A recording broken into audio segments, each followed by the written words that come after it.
there's some ambiguity there. Is Paul saying, oh yeah, these things that people call gods, but we know there's only one God? Is Paul saying that?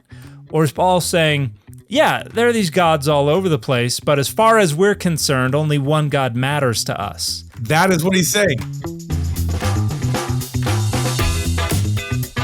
Hey everybody, I'm Dan McClellan. And I'm Dan Beecher. And you are listening to the Data Over Dogma podcast, where we increase public access to the academic study of the Bible and religion and combat the spread of misinformation about the same. How are things, Dan? Things are going great. I'm having a good time. I did not get to travel this last weekend, however, and apparently you guys did. And Yep. I'm saying you guys because there's not just you here with us. Why don't you tell the people who we got here?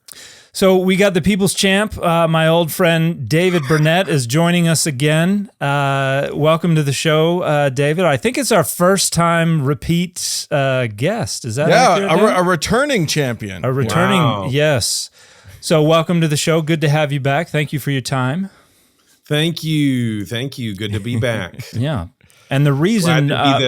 I was just saying, I'm glad to be the first returner. Yeah, and we're glad to have you back, and hopefully there will be more returners in the future.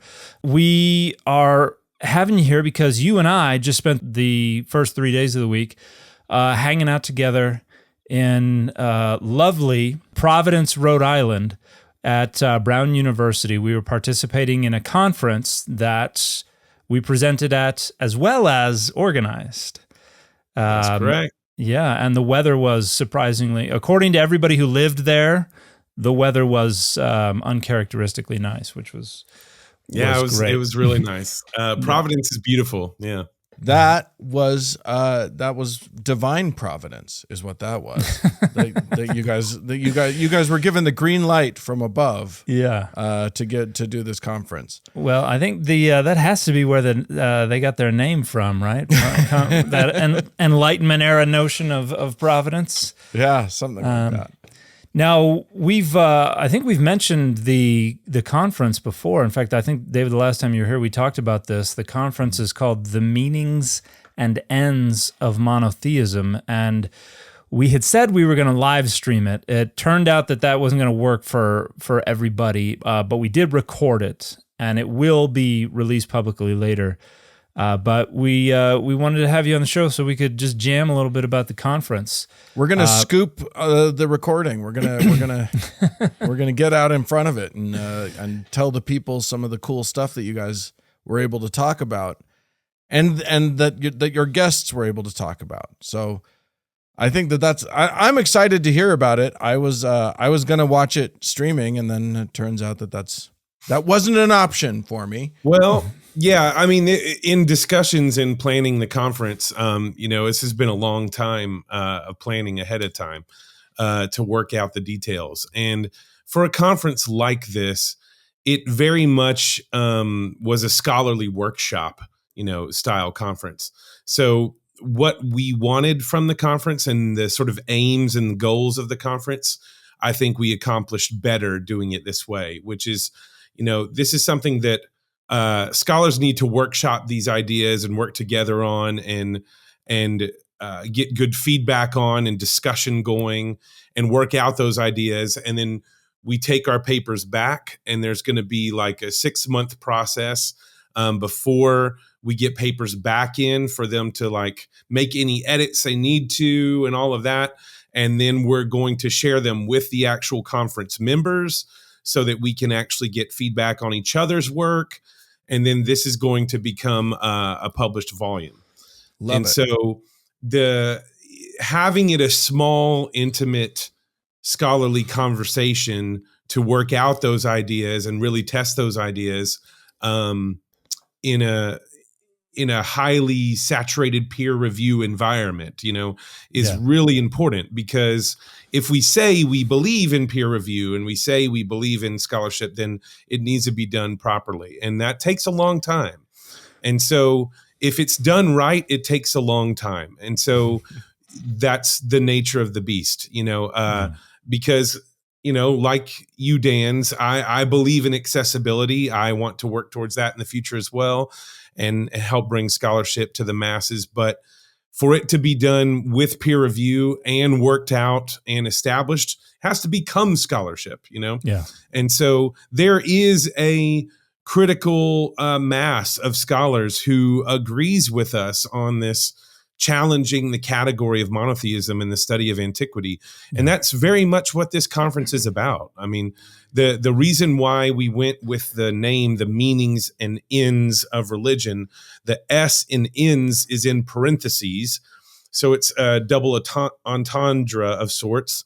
It's the name comes from a famous Wilfred Cantwell Smith book called The Meaning and End of Religion. And in that book, it was popular in the 60s. This is going to be rehashed for some who've heard us discuss this It before. was months ago. Nobody even paid attention back then. But this is important. So Yeah. the reason why we went with this name in particular, The Meanings and Ends of Monotheism, it's a play off that title, The Meaning and End of Religion by Smith. And what that book did in the 60s, what it was a part of was a kind of a paradigm shift in religious studies to say, what this category of religion, the way it operates in modern discourse, scholarly discourse, is very much anachronistic to the study of the past. In other words, we're bringing assumptions, critical assumptions of modern scholars, and taking them back to antiquity and foisting them on ancient people that wouldn't share those same assumptions and those same categories when it comes to religion. And so the book was kind of saying that we shouldn't use the term religion at all in critical study when we look at these ancient communal traditions that are passed down and personal faiths of the peoples themselves. And that's how Smith sort of broke down the categories. But so what we were doing with the concept of monotheism, quote unquote, is saying that category hasn't faced the type of critical scrutiny that religion has in any way that is helpful in the study of antiquity. And so we wanted to help spearhead that movement.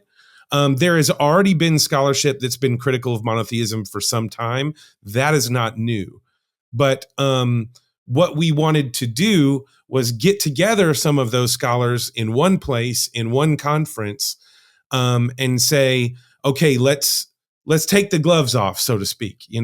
Let's be straightforward with this and not dancing around the issue, but just get it right out there in the open and say, this category should not be used for the study of antiquity anymore. Let's talk a little bit quickly about that category, about the idea of monotheism as it has been talked about up until now, and what it meant.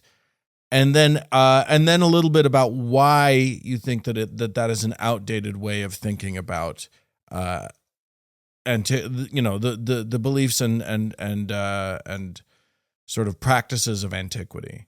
I think my paper probably goes most directly into trying to figure out what's the origin of this conceptual package. This is fun. It's like, Dan, it's like I'm interviewing you too. Yeah, I'm interviewing I'm a guest both on my of you own guys. on my own damn show.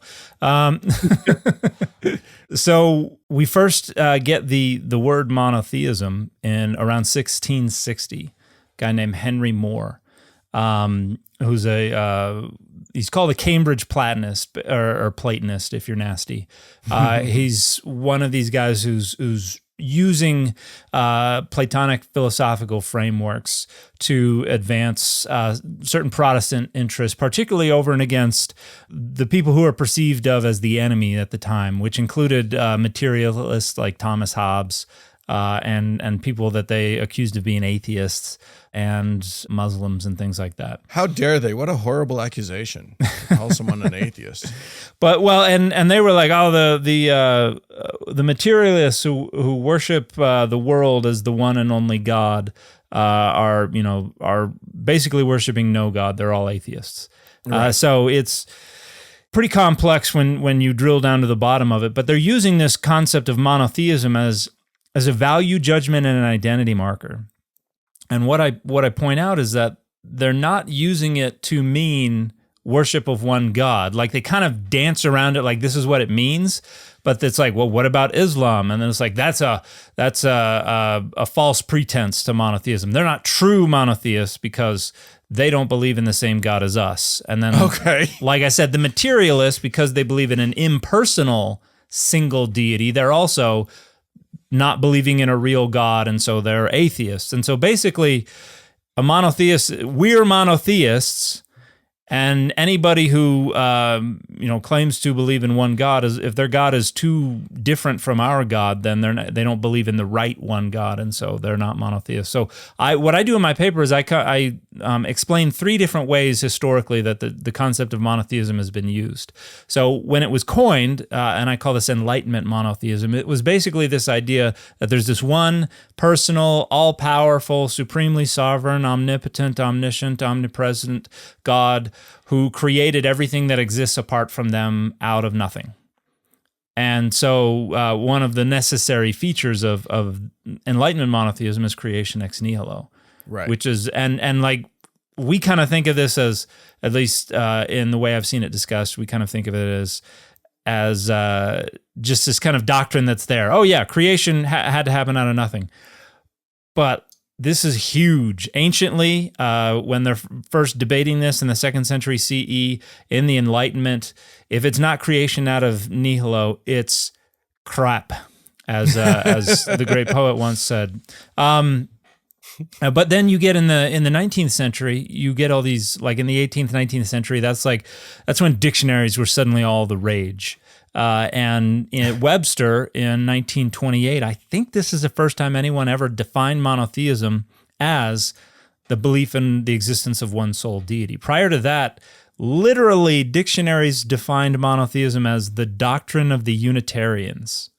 Oh. Yeah. So like you look in a dictionary, monotheism, the doctrine of the Unitarians. Next word. And then Webster says it's belief in one single soul deity. And I suggest this is an etymological fallacy because it's never, up until that point, no one had ever said monotheism is this, and here you can apply it to all these different religions and you can distinguish monotheism from not monotheism. It was an identity marker and a value judgment.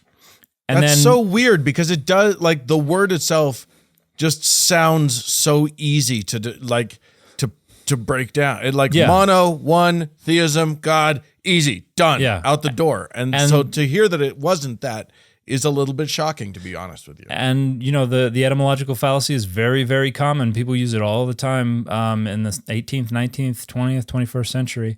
And then what I describe a third kind of monotheism, which is what I call, and you'll recognize this word, renegotiated monotheism. And and this is where once we started noticing, hey, you know what, in the Bible they kind of talk about all kinds of different gods, then we had to be like, well, what does this mean about monotheism? And instead of saying, okay, that's not monotheism, we decided, oh, well, monotheism just means something else then. It means whatever we find in the Bible. And so you have these scholars who look in the Bible, and whether they're looking in the Hebrew Bible or the New Testament or whatever, they'll say monotheism is this so that we can continue to identify this as monotheism. So they're revising the definition so that we can continue to call what is in the Bible monotheism.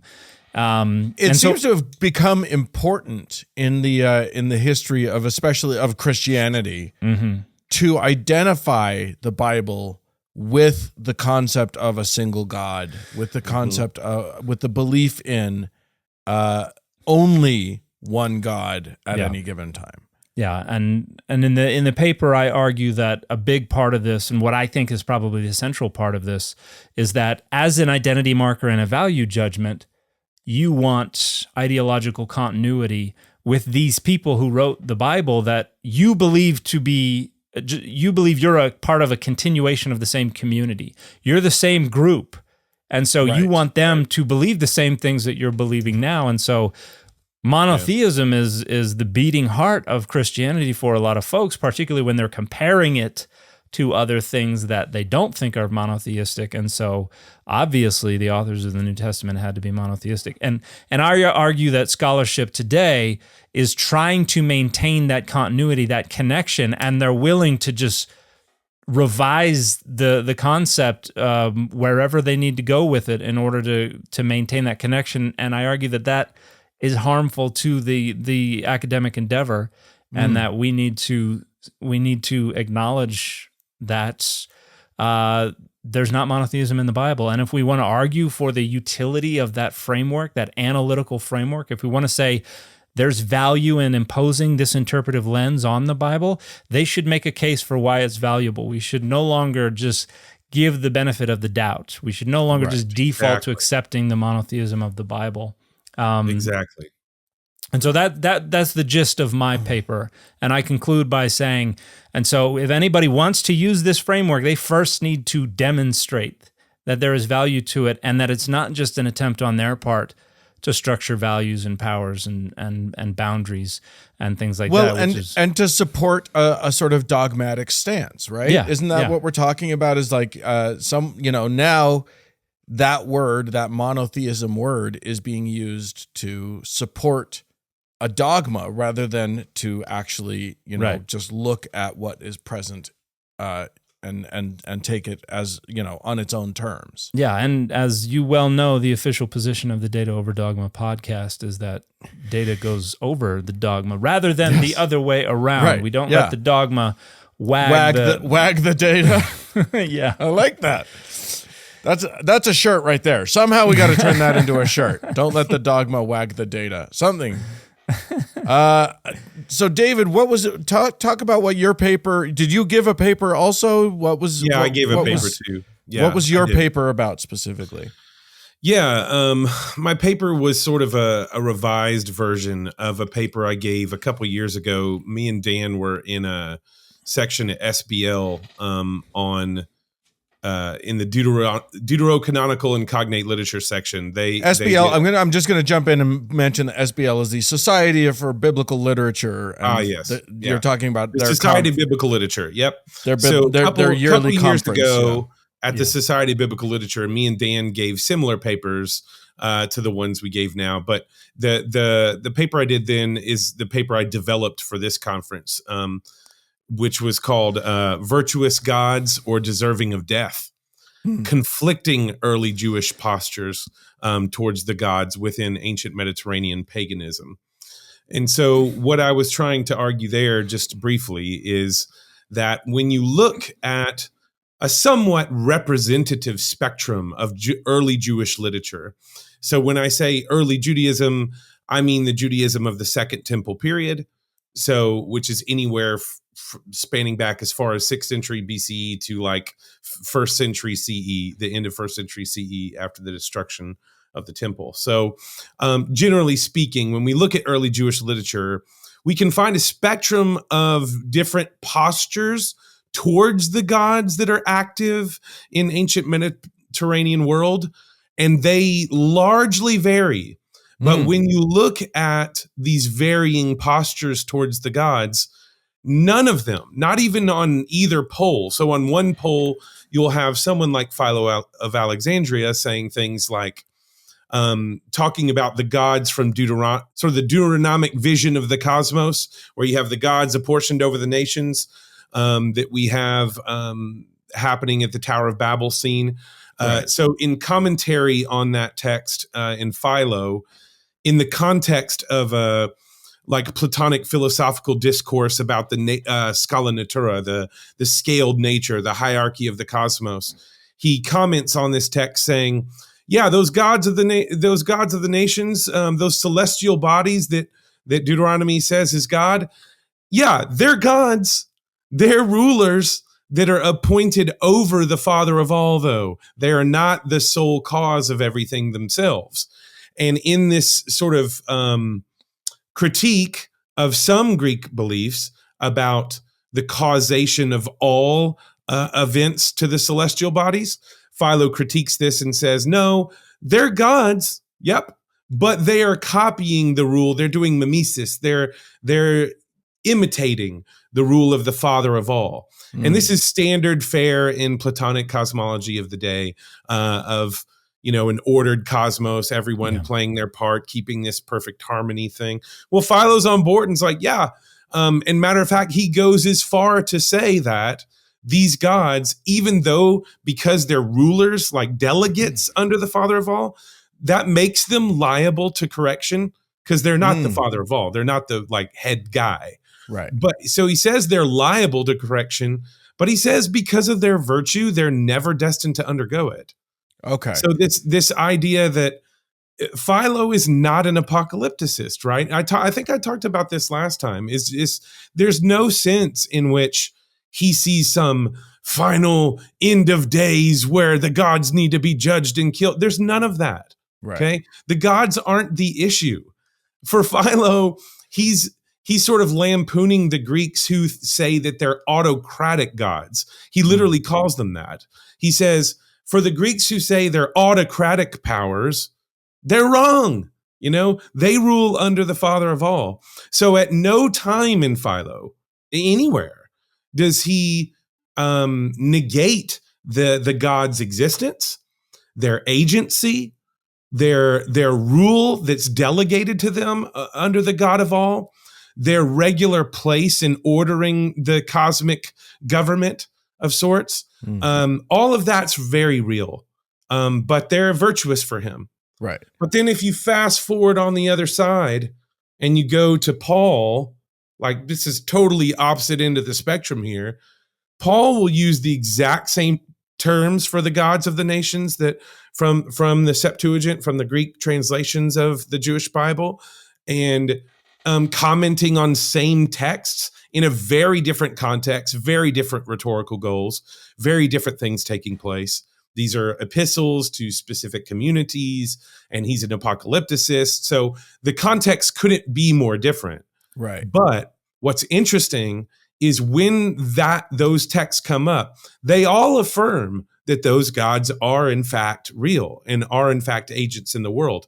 But for Paul, as this radical apocalyptic Pharisee that thinks that's waiting for the final denouement, the resurrection from the dead, this great event, included in that event is the judgment of what he calls principalities, powers, rulers. These are the same terms used in these other Greek Jewish literature for those gods that are delegated over the world. So And that's not he's saying- so the final judgment isn't just for us humans, it's also for all of these other ancillary gods. Oh, yeah. Interesting. So much so, it's so in your face that Paul actually uses the language of parousia to speak about the coming back of Jesus, where there's this final judgment of the cosmos.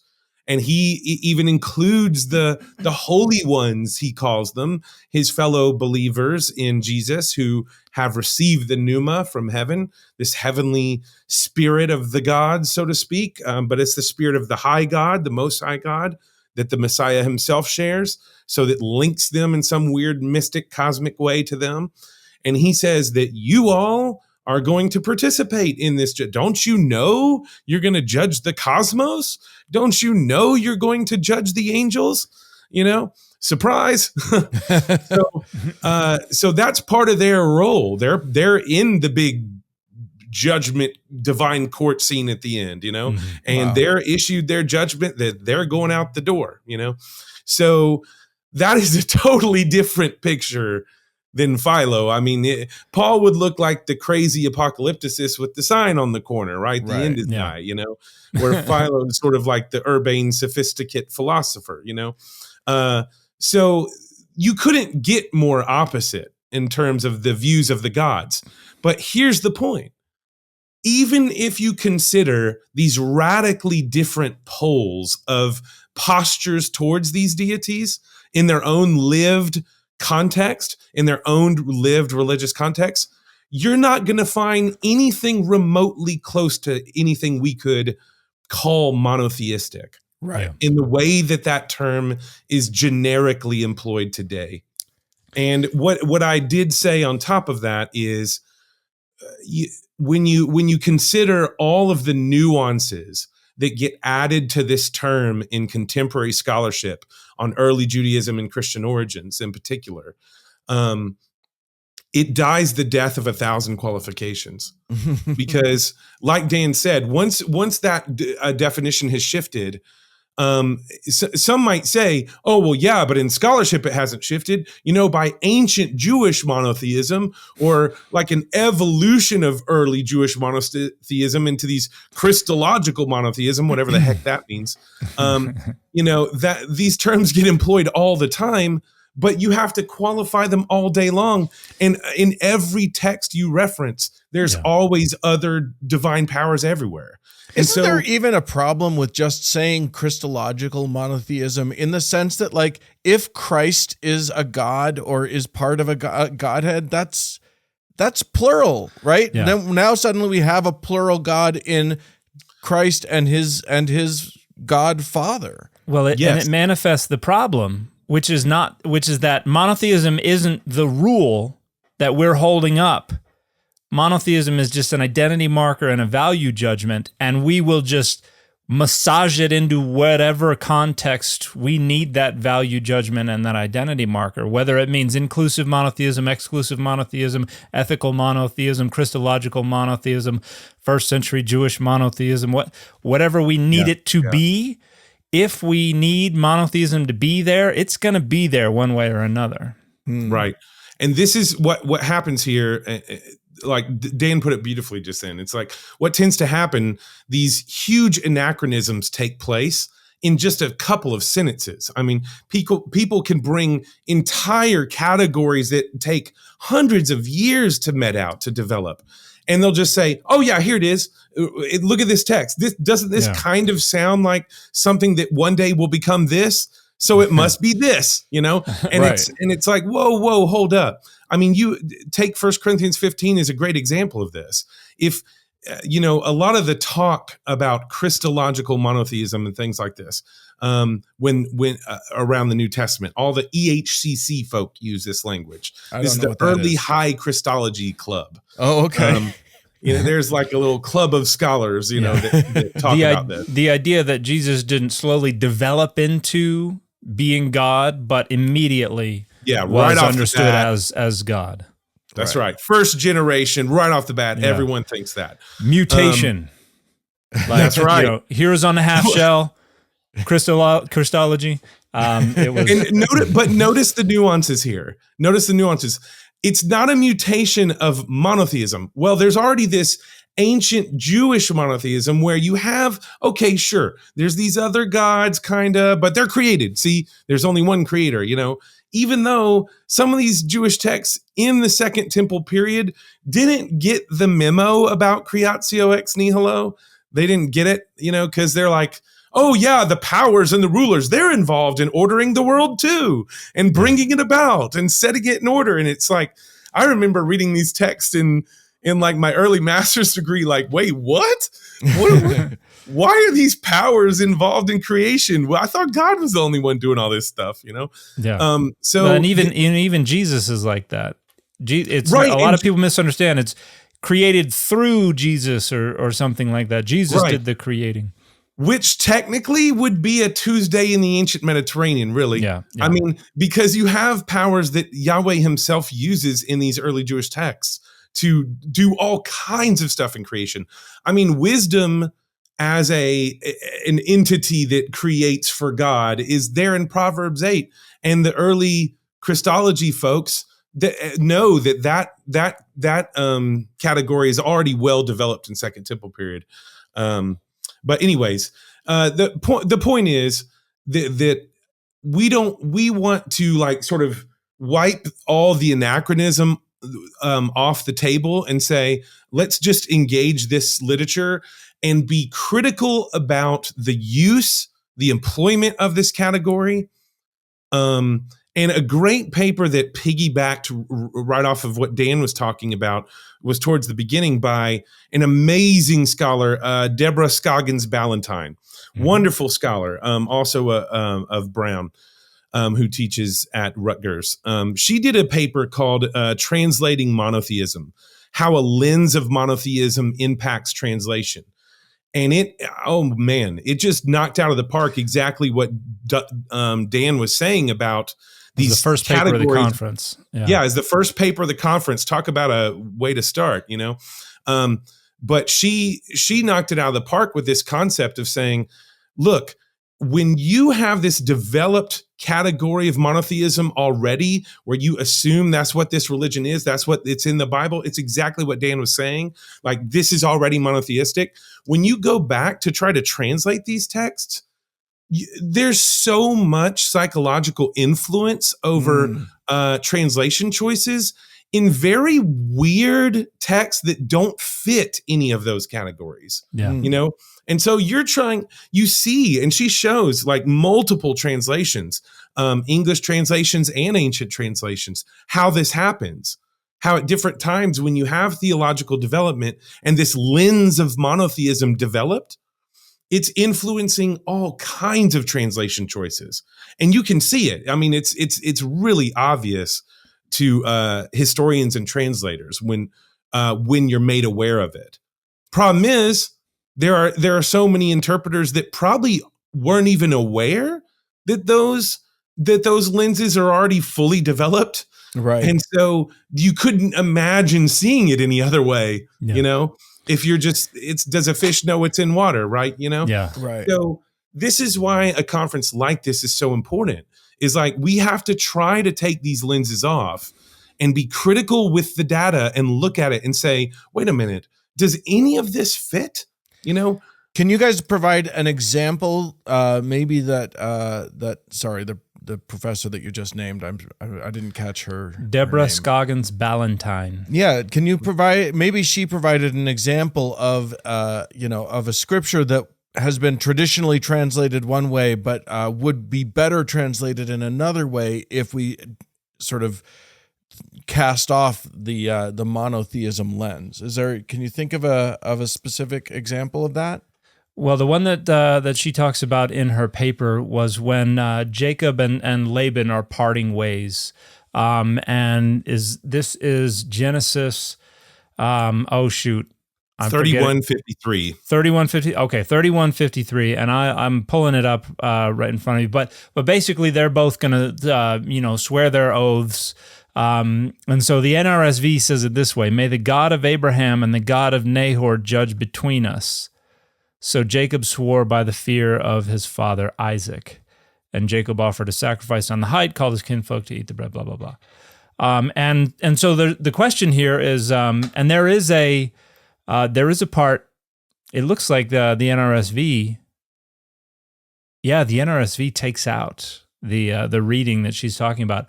There is there's another statement, Elohim Avotehem, which means either God of their fathers or gods of their fathers. And so the question is, right, does God of Nahor and God of Abraham mean this is the one God who is both the God of Abraham and the God of Nahor? Or does this mean there's one God that's the God of Nahor and another God that is the God of Abraham? And the statement, the Elohim of their fathers, is ambiguous. It could be interpreted either way because Elohim can be plural or singular. And so depending on the lens you're bringing to this passage, you may, one, try to preserve the ambiguity, which when I worked in scripture translation for the LDS Church, we actually at one point wanted to make shirts that said "maintain the ambiguity." The idea being that you don't want to make the decision for the reader, you want to pass on prerogative to make the interpretive decision to the reader. And so you can maintain the ambiguity, or you can decide for them, in which case you say, oh, this is referring to different gods, or this is referring to one God. So, and so she talks about how the Septuagint makes a decision about that, about how the Vulgate makes a decision about that, and then how modern translation, the King James Version, the RSV, the NRSV, the NIV, how translations, the translators make different decisions based on the lenses that they're bringing to the text. And when talking about Paul and the gods, if you go to 1 Corinthians 8, there's this famous passage where he says, and here's the NRSV UE, indeed, even though there may be so-called gods in heaven or on earth, as in fact there are many gods and many lords, yet for us there is one God, the Father, for whom are all things and for whom we exist. And there's some ambiguity there. Is Paul saying, oh yeah, these things that people call gods, but we know there's only one God? Is Paul saying that? Or is Paul saying, yeah, there are these gods all over the place, but as far as we're concerned, only one God matters to us? Right. Like, what lens are you bringing? Yeah, and I agree. That's precisely what he's saying. And the metaphor that I use in my paper is the Broncos. Like, as far as I'm concerned, there's only one. That was a lot easier to say back in the late '90s. But like the Raiders, they're not even a real football team. Like it's just the kind of rhetoric that we use to juice each other up and to make ourselves feel better than the other. Yeah, I've had to do the same thing. I remember giving my first paper like in 2013 or 2014, and it was at this Paul and Judaism conference at HBU, or formerly Houston Baptist University. Now it's Houston Christian, I think. But I'd given this paper there, and I talked about the gods of Deuteronomy in relation to the interpretation of Romans 4. And interestingly, this sort of older pastor scholar, had a PhD. I think he taught at some point, but he had pastored most of his adult life. He's like the older statesman, evangelical pastor in the pews looking out for these young heretically, I'm going to show these kids what for, Yeah. He immediately tried to go in on me in the Q&A time and say, well, clearly by Isaiah, it says that there is only one God. There is no God beside me. What are you talking about? That they were not monotheists. I said, wait a minute. I was like, that's just incomparability language. At the time I drove a Ford Focus. It was like, it's like me saying my Ford Focus is the only Ford Focus. There ain't no other Ford Focus out there. It's just mine. I'm not making an ontological claim about the oneness of my Ford Focus. And I had already made points that, look, Akkadian hymns do this to their deities too. It's like, there is but one God. Who amongst the gods is like you? It's like, wait, what? Yeah. So this is just common rhetoric, I've shared that on social media, the great Cairo hymn to Aten from Egypt. You read that and like that's even more emphatic than the stuff you find in Deutero Isaiah. That's an awesome example. Yeah. The first session was Hebrew Bible, and there were three of us: Deborah Scoggins Ballantyne, I presented, and also another wonderful scholar named Jennifer Singletary from Penn State University. Excellent. And her paper was called "The End of Hypostatization." or How I Learned to Stop Worrying About Israelite Polytheism. Yeah, and her paper was really cool. I didn't know what to expect with her paper, but hypostatization is this idea that I feel like you're stuttering when you say that word, but that's I'm sure you're not. It's a hell of a word. I'm not.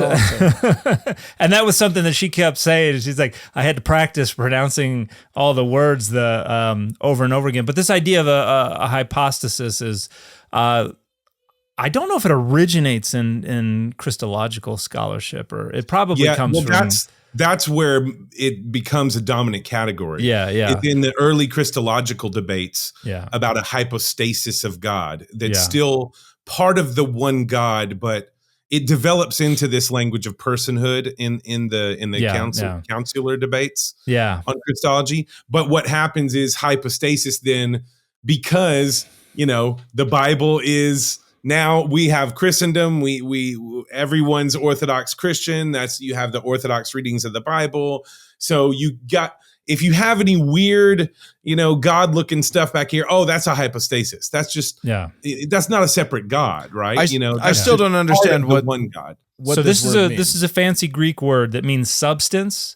But the idea of a hypostasis or hypostasis is like an avatar. It's an entity that is distinct from the main entity, but it only points back to the main entity. Okay. And Interesting. so like a divine image is thought of as a hypostasis. And so when you have these texts that are talking about all these other gods, if you identify them all as hypostases of the main God, then that protects monotheism, because it means Right. they're not autonomous, independent entities.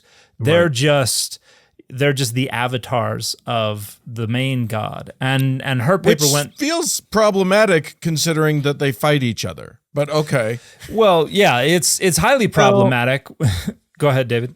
Yeah, I'll interject something here. The ones that are normally, this is helpful for Hebrew Bible stuff, because when Christian scholars want to talk about hypostases of God, they will go back, like the councils did, and talk about the wisdom of God. It appears as if wisdom is this second figure that has some sort of agency.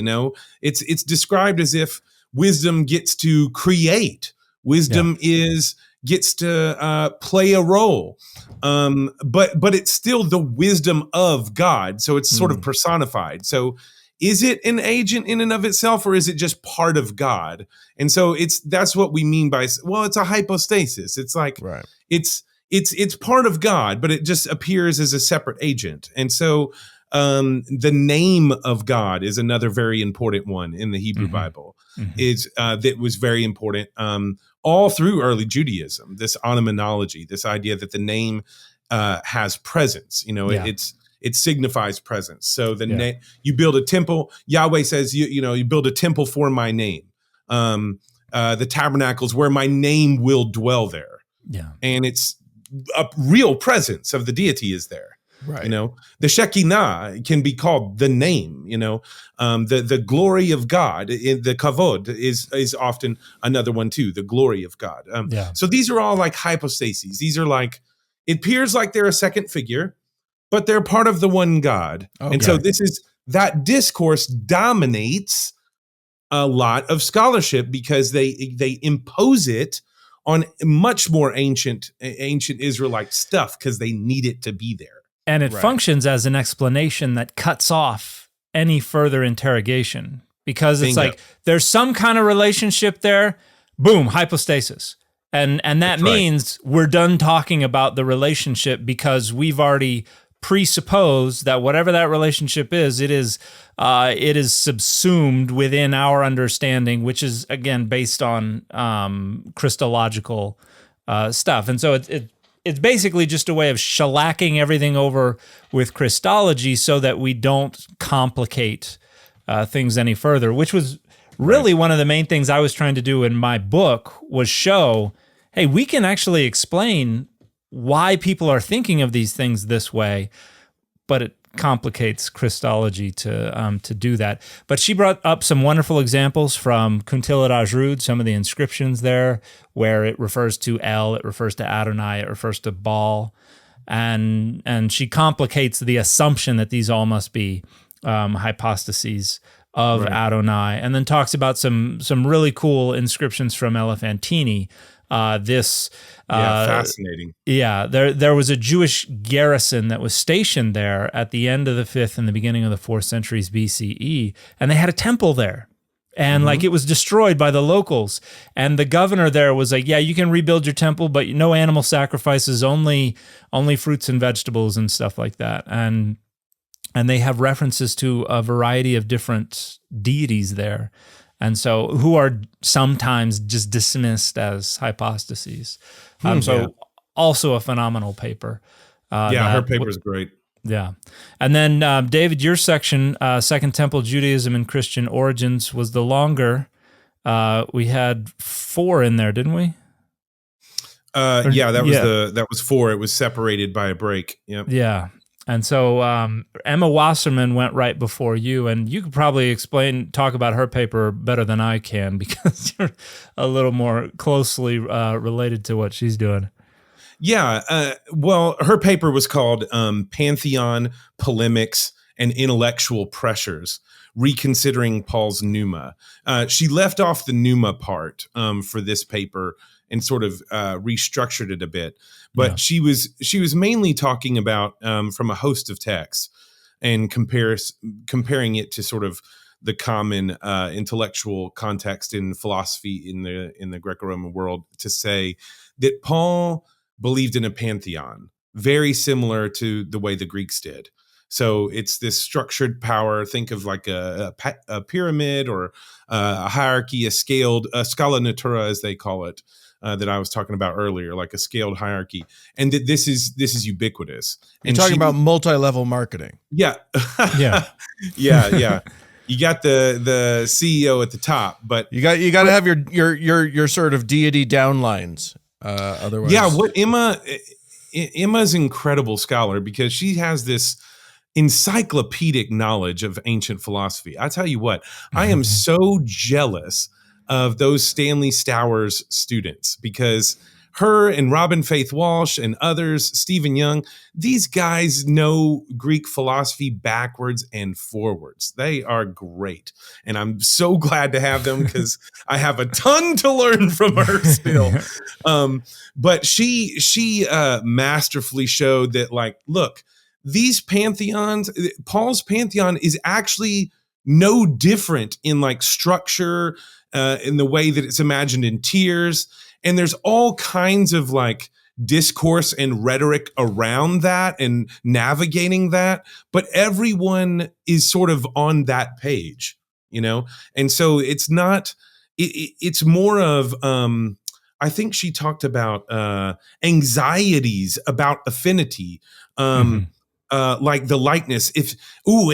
You get anxious that it sounds too much like, you know, your compadres over here. So you got to tweak things a little bit to sound unique. And so these things that may sound radically unique in Paul aren't really. And so she's doing a high level critical readings, talking about literary producers and shared repertoires of literary producers of the period. And Paul, the way she's critically discussing Paul is that it's just a varied model of a pantheon, you know? That's what's happening here. It's just one varied model of scholars looking back critically. Oh, these are all pantheons.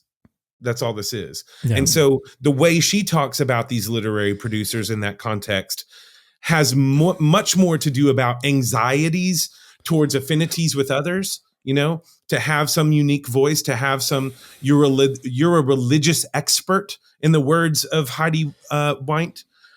So he's a religious expert in the ancient Mediterranean. He's carving out his own place, his own voice. And so he might tweak things this way, you know, well, they need to be dealt with this way, or that this lower tier there's a battle going on over here. But the whole time for critical scholarship is, let's just admit these are all pantheons. Okay. Yeah. And this is something. There is no radically other view of the cosmos going on, you know, and that's not a thing. And that's a big point to make here, is that a common theme in all of this is when we look at the relationship of the Jewish, Christian, Hebrew Bible literature to the literature and the societies around it, it's not a revolutionary departure. And and particularly with monotheism, what scholarship wants is this to be a revolutionary break. Right. This just sudden instantaneous mutation that nobody could have seen coming, or revolutionary monotheism, or all these things, because what that means is this is divine in origin. This is special. This is not just an incremental elaboration on everything that came before, which is in reality, when you look at the data, that's what you see.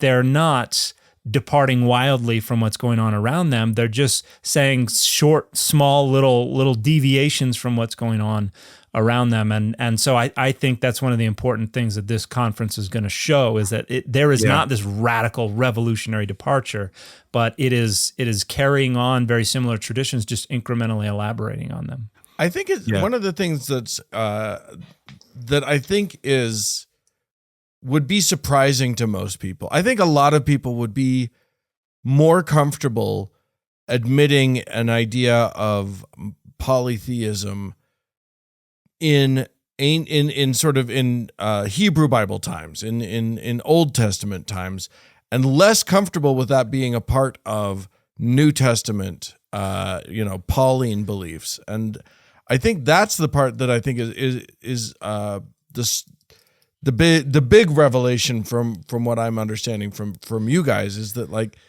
there's no, we've said it before, but there's no part of the Bible that doesn't have polytheistic belief. I think one of the things we talked about, I would agree with that. One of the things we frequently brought up at the conference was the threshold of monotheism. Where do we identify when we finally have monotheism?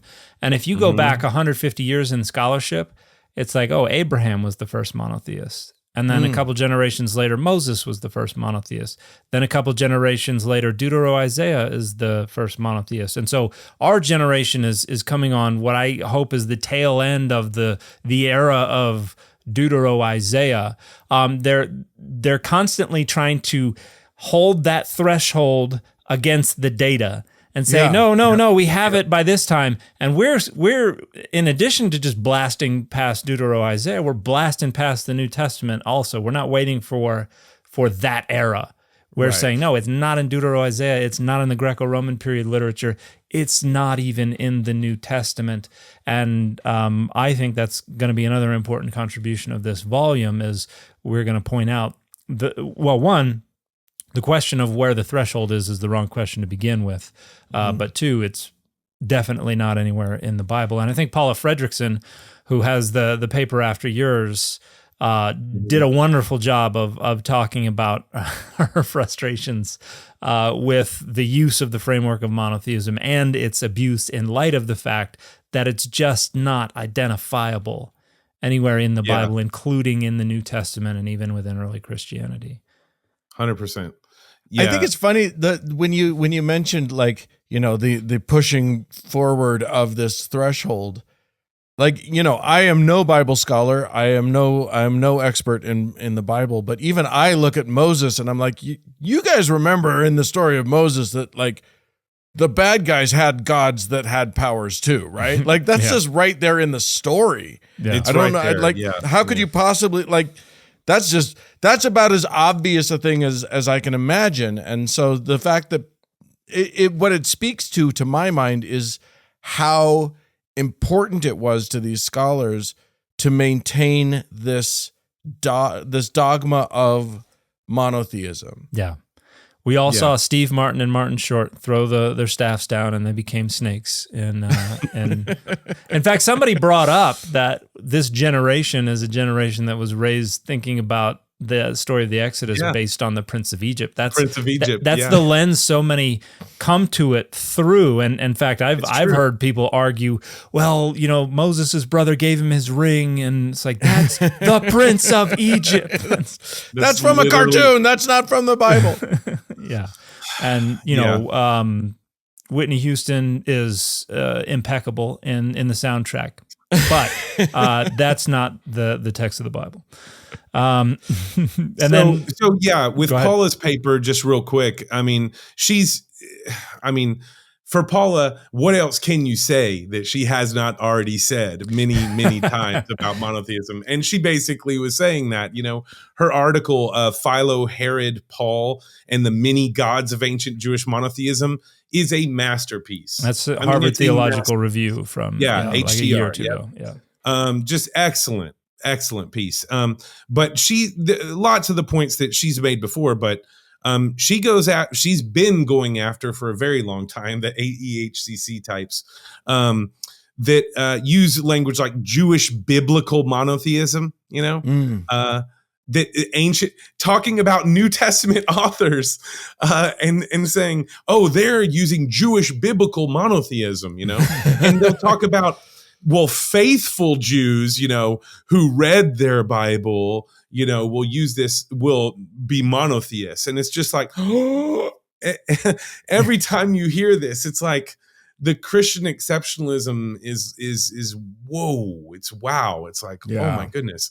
And you think in a post-Holocaust world where there's been droves of writing in what does it mean to do hermeneutics of texts that even have anti-Jewish stuff tinging in them. How do we read them, and how do we be honest with them and critical of them and interrogate them in a post-Holocaust world? And there's so much of this monotheism talk runs into this problem. And this runs into Robbins' paper too. Yeah. So and Stevens to some degree as well, I think. Yeah. So Robbins, Faith Walsh's paper, just incredible as well. I mean, just really great paper. She did a paper on Jesus in Berlin, on monotheism and origins at the, God, my French is terrible. How do you say it, Dan? said fin de cycle. And yeah, fin de cycle, something like that. My French is terrible. So mine is too. But, Robbins is impeccable. So, her paper was brilliant because she had a very unique paper in our conference. And I almost wish we had, and in the future we will, but she brought an example of, okay, let's see on the ground, how is this term functioning in the 18th and 19th centuries? Like specifically in Germany, in Berlin, look at these German scholars, the way they're employing the term. And she shows the history and the development of this in really brilliant ways that shows the supersessionistic agendas in the rise of monotheism as it grows in that period rhetorically. As an anthropological category, that's kind of the heyday of the anthropologist, and monotheism becomes a main category for kind of ordering the development of humanity in this evolutionary teleological scheme. Yeah, I mean, I've heard that sort of in my sort of encounters with biblical scholarship or anthropological scholarship talking. I've heard people say that monotheism was a big turn in sort of the development of human belief systems, etc. Yeah, it's radical exceptionalism and essentialism. It's like, well, now we've reached this pinnacle of monotheism, and we're at the heights of and all these little pagans that still worship all their little gods are somewhere under us. They're othered, right. So we've evolved to the supreme race, so to speak, who understand this. And there's that value judgment again. Right. Of course, the value, it's tied. You can't separate. She proves pretty substantively that you can't separate that rhetoric in German scholarship from that supersessionistic, essentialist project. It's all wrapped up with it, and it's used rhetorically to function that way as well. I mean, I've heard it used to be, I remember when I was in school, I took a class, and it was a philosophy class, and this was 20 years ago or something, but not that long ago. But my professor at the time was sort of looking down on all of these silly polytheists, and it becomes a vehicle for racism and for sort of putting down of other cultures, which is really probably not great. Yeah, one of the points she makes is she was talking about the fits and starts and the zeal from like the 18th and 19th century to discover these natural laws that govern the world. And so monotheism is like the culmination of that they've found out, and she even talked about Jesus as culmination, it's like we've arrived, versus those others that haven't. And we solved religion. Congratulations, everybody. Yeah. That's literally what it was. Literally. I mean, so she makes the very clear point at that point. So what taxonomic value does monotheism have at all when you know that's the way that it's functioning? That's the way it's been appropriated and employed, So I thought that was great. I thought her paper was needed at our conference. Yeah, and that leads into the last section had two papers in it that we don't have time to get deep into, but Stephen Young, who was participating over Zoom because he was ill, his is entitled Monotheism as a Competitive Strategy, Athenagoras, the Pseudo-Clementine Literature and Manufacturing Christian Exceptionalism. And he didn't get into Pseudo-Clementine literature in the presentation, but he talked about Athenagoras, and some other early Christians who were basically using the claim of monotheism to try to manufacture this idea that we're different, we're revolutionary, we're radical, and we're better. So that identity marker and that value judgment, where they're using monotheism already to do what Robin points out is being done in the 19th century in an effort to try to distinguish themselves, and primarily because they're on the losing end of imperialism, and but they need to find a way to pump themselves up. What era was Athenagoras? Is it? I don't know. This is late second century CE, beginning of the 3rd century CE. So this is right after the New Testament has been written. It's still kind of crystallizing, and these are the earliest what they call apologists, who are basically starting in the middle of the 2nd century CE. You get a bunch of Christians who are philosophers, who are thinkers, who are trying to make Christianity palatable for the Greco-Roman intelligentsia. They're going to kind of meld and merge the philosophical frameworks of the day with Christianity to try to argue, hey, Christianity is compatible with all this. In fact, Christianity is the best manifestation of everything that you're already saying. And explicit exceptionalism in Athenagoras. I mean, going to the extreme. I mean, calling things like pagans, they're all, pornea. That's all they're doing in their worship of their gods. Yeah. And it's like, we have the right readings of Homer. We have the right readings of this. Everyone else is sort of, they're seen as like the filthy other, Yeah. I mean, exceptionalism and othering is not new in any religious practice. No. That is sort of a feature of most religions that I've encountered, I would say. But I think one of his important points is that when you start talking about other cults to other deities that way, but our cult to our deity this way, it's, this is all wrapped up in their monotheism. So he's showing the rhetorical function of it. It's like in your face and brutally obvious then. It might not be so much to someone who doesn't know the history of it in Christian, in early church fathers and afterwards. But if you know that history, you'd be more prone to catch it in the more developing periods, later. Yeah. And so the exceptionalism involved and what you can sneak in with that exceptionalism gets really dangerous, Well, there's so much more to talk about, but alas, we need to cut this off. So everything else is going to go to our patrons, and that's going to include there's one more paper that we needed to talk about. Is that right? So we've got Josiah Bisbee's paper. Josiah is another one of the organizers of this conference and a longtime friend of David's. And he had a phenomenal paper entitled The Divine Counsel, Divine Multiplicity, and Gradations of Divinity in Late Antique Midrash. Oh, yeah. So if you've been waiting for the rabbinic literature, his is all about that.